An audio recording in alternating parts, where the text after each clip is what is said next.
Here and Hal Steinbrenner. Hal, join us. Congratulations on a great day for Yankees fans and for you. Did you enjoy your vacation in Italy at all? The last day was relaxing, yeah.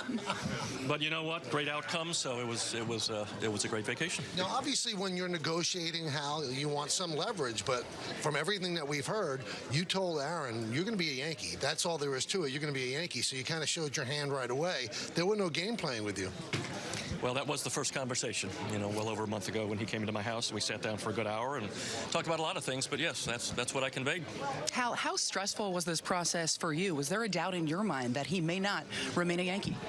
Well, look, it was certainly a stressful situation. Several days. You don't know what other teams are doing, what they're saying, what they're promising. So there's always the unknown factor, and this was no different. What was the reaction when you got the phone call? He's in. He's back in pinstripes. Well, the phone call happened with me, so he and I were on the phone. So the reaction was, he was very grateful, and I could tell emotional, as was I. I mean, it was actually I was at a rest stop on the highway in Italy somewhere. That's when we had our final conversation, and it was obviously a good one, and we were both thrilled and continue to be thrilled. Now, a 9-year commitment is a huge commitment, and obviously you have to do it with the right person. You don't just give that kind of contract to anybody. Obviously, Aaron checked all the boxes for you. Well, and you don't give the captainship to just anybody either, right? So he definitely checked all the boxes. Aaron alluded a lot to his leadership, which this year was greater than ever, the tough times and the good times. And he's just incredibly well respected. And then, of course, what he does on the field, and it's going to be a good 9 years. Now, obviously, we've used this term a lot. A lot of people have. He bet on himself after turning down the contract right before the season started. Were you marveling at the way he could compartmentalize everything and just block out the pressure and put together a season like that?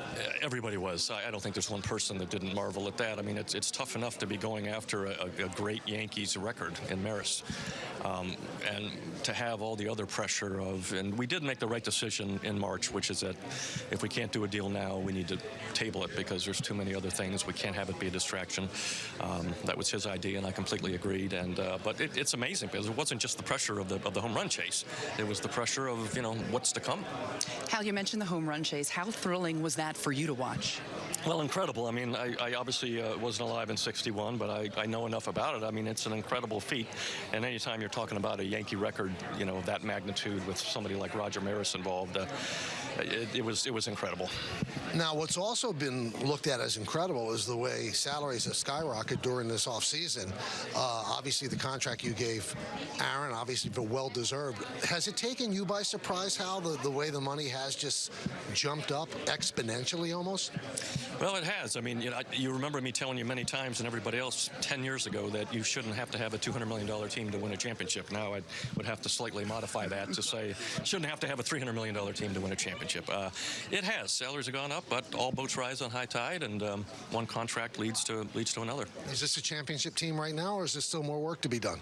I think there's always more work to be done. We're going to be looking at other signings potentially, at trades. I mean, we do that all the way up to February, all the way up to spring training. But do I think right now, if this team stays healthy, yes, I think this is a team that can win the championship. When you say there's always work to be done, are there any areas specifically that you think you guys can improve on? Well, normally I would say you can never have enough pitching, but I mean, I think our rotation is phenomenal now. And bullpen, bringing Canely back, Michael King's going to be back shortly after the season begins. So, there's always more work to be done in the bullpen. I think you can never have enough arms out there, but I'm pretty happy with the starting rotation. And then, we can look at left field, or we could stick with one or two options that we have now. Now, a lot of people have said, Hal, and this isn't in a pejorative way, that Hal really channeled his dad this offseason. Do you think that this is something that your dad would have done? Oh, there's no doubt he would have done it. Look, I think my family does that every offseason. I mean, consistently we're amongst the highest payrolls in baseball. And when we have money come off the payroll, we do everything we can to put every dollar back into it again. And I think we got a pretty good track record with that. You mentioned the rotation, just how important, not official, yet. I know that's coming up in the future. Will Rodon be as a piece of that rotation? Just how important a piece? Tremendous. We saw him with the White Sox, for a number of years, and he's a really tough guy, and he's a great pitcher. He's a lefty, which is great, and he's going to be solid top of the rotation guy and take some pressure off Garrett and the other guys. And again, it's all about staying healthy, as it is for any team. All right, so do you take a deep breath now and enjoy your holidays with the family, or do you still worry every day about the team? Cash will still call me 5 times a day, so no, those guys are up there. All of our scouts and analytics guys are up there right now, and they're just going through everything, and we don't leave a stone unturned until spring training starts. Well, congratulations, Hal, and Merry Christmas to you and your whole family. To you as well. Merry Christmas. Meredith, you too. Thank you. Let's go back to Bob Lorenz.